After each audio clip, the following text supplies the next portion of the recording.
All right. Well, that's it for our main items. Brian, you got anything else you want to share with folks? I one of the things we've done for the past couple of episodes is talk about the current COVID-19 stuff and working from home. We didn't mention that at the beginning, but I've got actually I wanted to just take this section to bring up some things that I'm running into, and I'm curious if any of our listeners have some comments, but I'm curious about you as well if you have any suggestions. So you don't normally switch between Windows and Mac, is that correct? No, not usually. And if I told you I just got Boot Camp booting into it, and it's driving me crazy because even when I was using Parallels, I remapped Control C to be Command C. So even in Windows, I could do Command C, Command V, and in Windows, I could do Command W to close a window. But now I got to do Alt F4.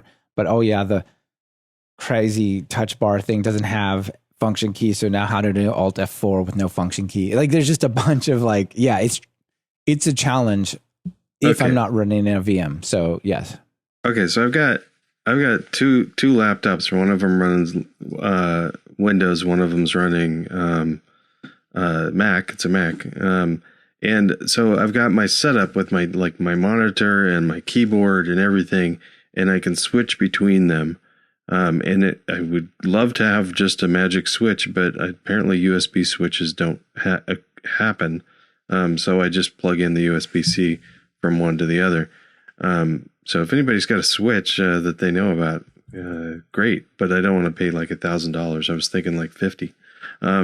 But anyway, what I'm noticing is this the Control C thing. So on Mac, it's Command C, Command V, all that stuff. It's great.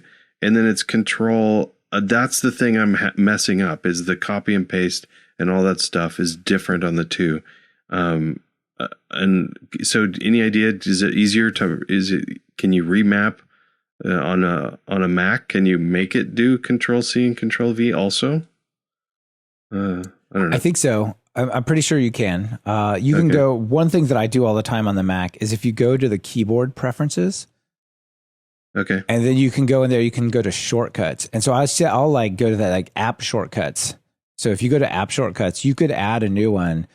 You could pick all apps or just one. So then you could go and say edit paste means this, copy means that. And it might not always work. You might have to add it for different apps because it has to match the menu item exactly. So if one is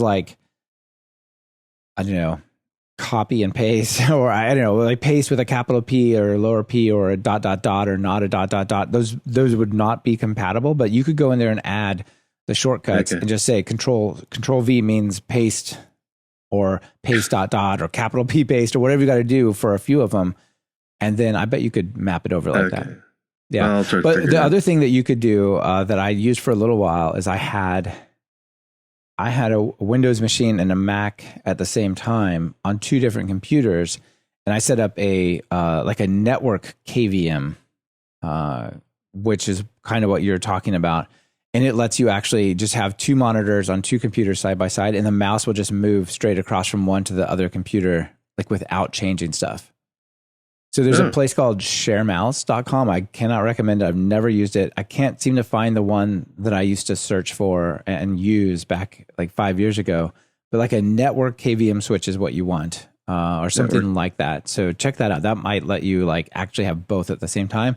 Maybe you can remap Command to Control across that as well. Okay. The other thing is we've done what? So we're on episode 177, right? Mm-hmm. We've done most of these episodes where I'm using a laptop, and now I'm using a monitor. Is it distracting to do? And it's nicer to me to look at you while I'm talking, but is it distracting to see somebody looking sideways while you're talking? Right. Because your camera's on your laptop.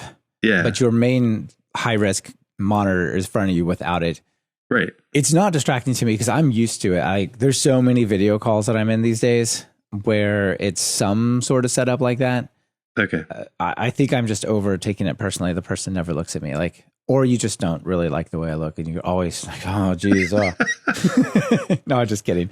Okay. No, I think it's okay. I do have a Logitech. I have my MacBook and it would be off to the side as well where the camera is, but I got a little USB camera to go at the top.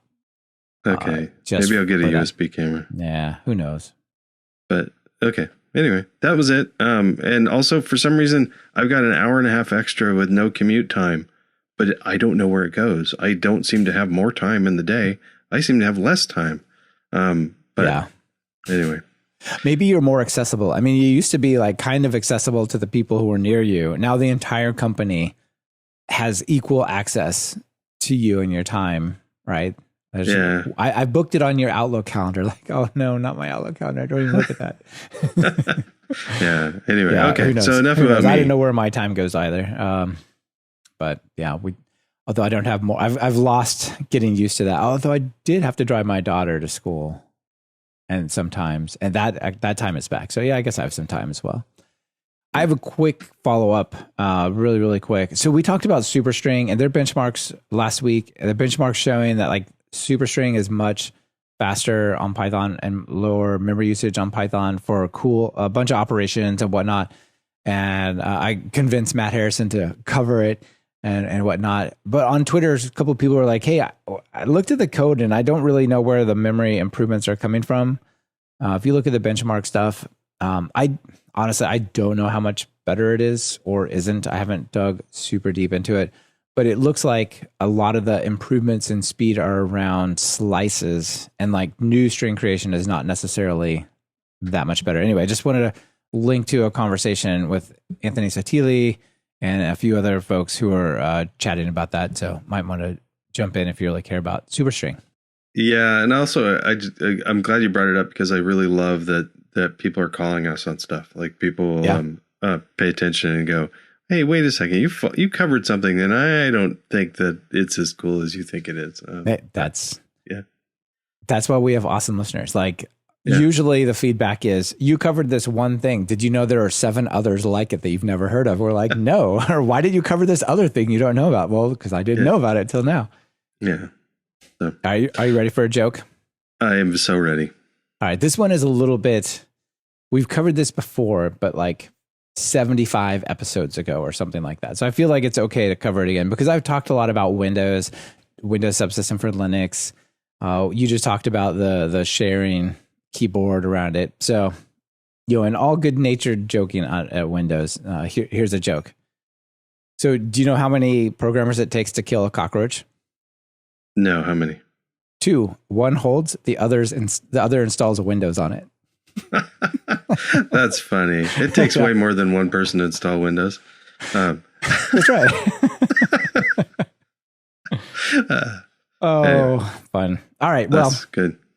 Awesome. Good topics this week, Brian. Thanks for sharing them with me and with everyone. Thank you. You bet. Bye. Thank you for watching this segment of the Python Bytes podcast. This video was made during the recording of the full episode. Visit pythonbytes.fm and get the whole story. Subscribe to the podcast and get the entire episode delivered to your phone.